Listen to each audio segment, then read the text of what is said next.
프리미엄이 보통 광고를 없애는 용도로 많이 쓰시기 때문에 영상 하나라도 보면 당연히 광고가 없어질 거고, 그럼 유튜브 프리미엄을 이용하는 게 되겠죠. 현실적으로 유튜브를 꺼놓은 사람이 아니라면 이 환불 조항을 이용하는 건 거의 불가능하지 않나.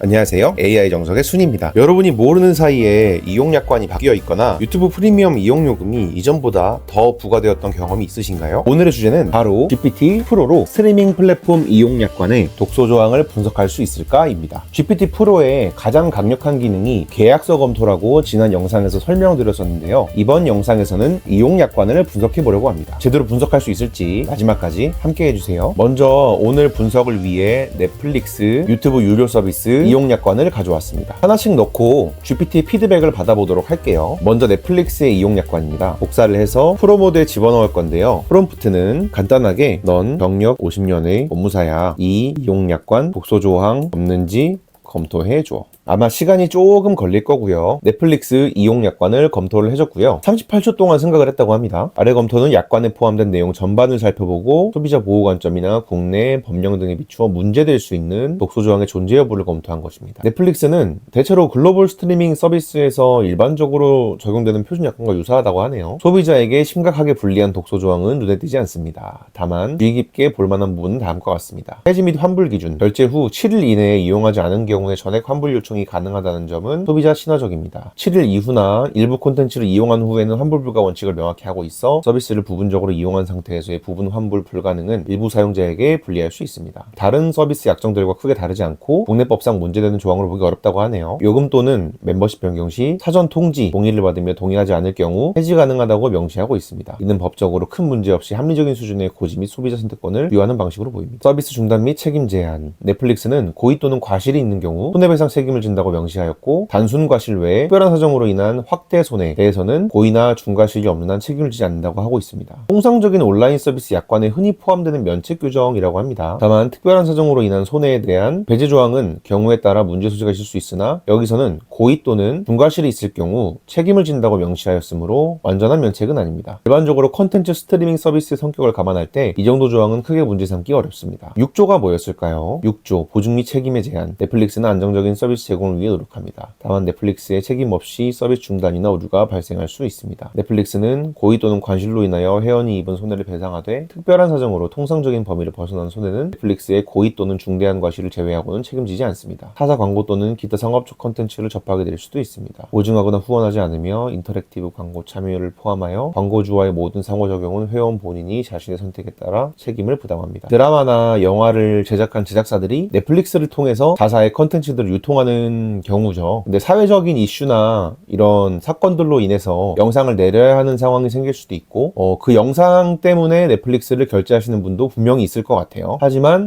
그것을 넷플릭스가 강제할 수 있는 것은 아니기 때문에 다만 책임 없이 서비스 중단이나 오류가 발생할 수 있습니다 라는 면책 조항을 넣어놓은 거라고 볼 수 있겠습니다. 라이선스 이용 및 제한. 이용자는 콘텐츠를 개인적, 비상업적 용도 및 허용된 범위 내에서만 이용하도록 제한하고 있습니다. 가족 구성원 내 등은 스트리밍 서비스 시장에서 표준적인 제한 사항이며, 이를 초과하는 공유나 영리적 이용 금지는 일반적으로 정당한 저작권 보호 의도에 부합합니다. 그러니까 계정 공유하지 말라는 뜻이죠. 약관 변경 관련. 넷플릭스는 약관을 변경할 수 있으며 중대한 변경 시 1개월 전에 통지한다는 절차 조항을 두고 있습니다. 고지기간과 해지 선택권을 부여하였으므로 일방적으로 소비자를 크게 불리하게 만드는 조항으로 보기 어렵습니다. 한마디로 넷플릭스는 글로벌 스트리밍 서비스 시장에서 통용되는 표준적 조항들이 주를 이루고 있다고 하고요. 국내법에 따라서 소비자에게 일정한 고지 의무나 선택권을 부여하고 있습니다. 불공정한 책임 면책, 일방적 해지 및 환불 불가, 소비자에게 일방적으로 불합리한 의무를 과하는 조항 등 전형적 독소 조항은 찾기 어렵습니다. 넷플릭스가 상당히 잘 하고 있는 것 같습니다. 그러면 다음 걸 한번 볼까요? 다음은 유튜브의 유료 서비스 약관인데요. 모든 서비스를 다 파악할 수 있다면 좋겠지만 사실 가장 많은 독소 조항이 일어나는 부분은 바로 결제나 돈에 관련된 부분이죠. 독소 조항 분석해줘. 소비자에게 어떤 리스크가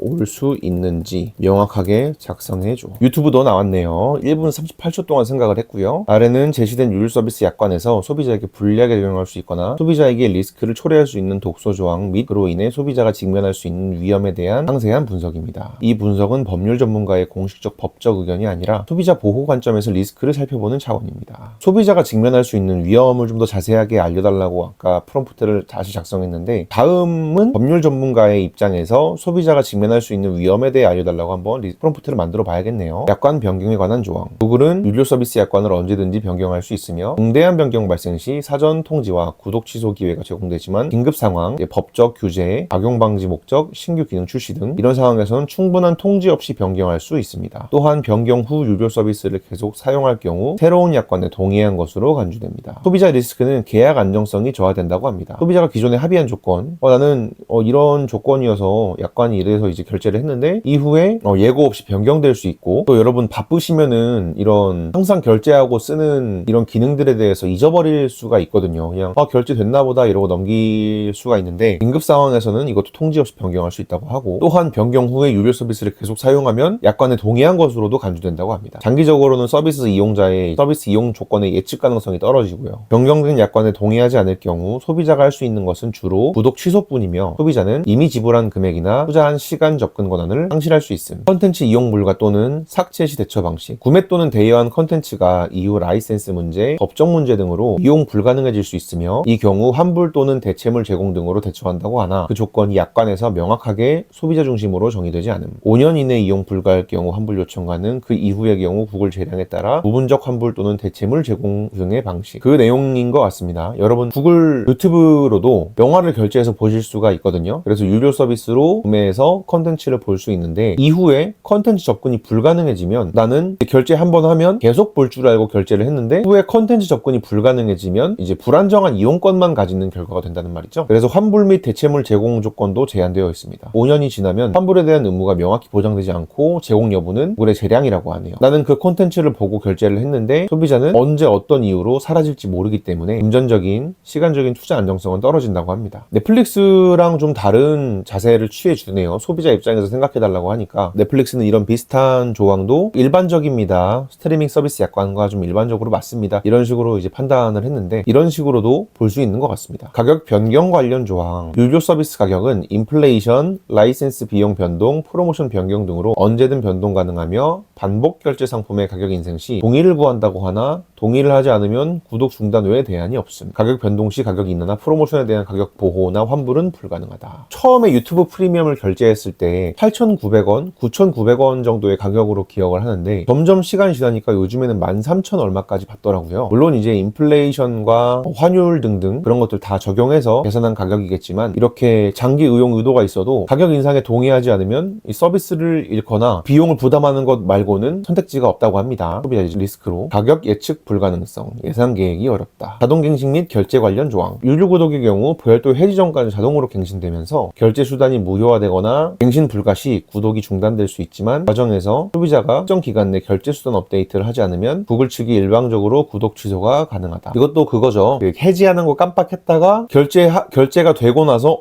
해지를 안 했네 라고 느끼시는 경우겠죠. 환불 정책 제한. 환불은 일정 기간 영업일 기준 7일 이내 요청, 컨텐츠 결함 시 또는 구글 재량에 따라 제한적으로 이루어진다고 합니다. 디지털 컨텐츠 특성상 환불이 쉽지 않거나 제3자 플랫폼 결제 시 해당 플랫폼 정책에 따라 달라질 수 있다고 합니다. 넷플릭스와 비슷하죠. 7일 이내에 요청하고 컨텐츠를 서비스 사용을 개시한 것으로 간주되면, 그러니까 프리미엄을 이용했으면 환불 요구가 어려워질 수 있습니다. 근데 프리미엄이 보통 광고를 없애는 용도로 많이 쓰시기 때문에 영상 하나라도 보면 당연히 광고가 없어질 거고, 그러면 유튜브 프리미엄을 이용하는 게 되겠죠. 현실적으로 유튜브를 꺼놓은 사람이 아니라면 이 환불 조항을 이용하는 건 거의 불가능하지 않나 하는 생각이 듭니다. 종합적으로 본 소비자 리스크는 계약 변동성이 있을 수 있고요. 콘텐츠 소유권 불명확하고요. 환불 및 대체 권리가 제한되고 지역 및 기술적 제한이 있다고 합니다. 소비자는 유료 서비스를 이용할 때 단기적으로는 편의와 다양한 콘텐츠를 누릴 수 있으나 장기적으로는 약관 변경, 가격 인상, 콘텐츠 손실, 제한적인 환불 정책 등으로 인해 재산적, 시간적 손실, 서비스 의존성 심화, 권리 보호 부족 등의 위험에 노출될 수 있다고 하네요. 자, 어떠신가요, 여러분? AI가 아무리 발전해도 어떻게 사용하는가에 따라 그 가능성은 천차만별이라고 생각하는데요. GPT 프로가 누군가에게는 그저 비싼 글쓰기 보수로만 보일 수 있겠지만 이 영상을 보신 여러분들께는 사업을 한 발짝 한 발짝 전개할 때에 든든하게 도움을 주는 비서로 느껴지실 수 있겠죠? 오늘 영상은 여기까지고요. 구독과 좋아요 부탁드립니다. 감사합니다.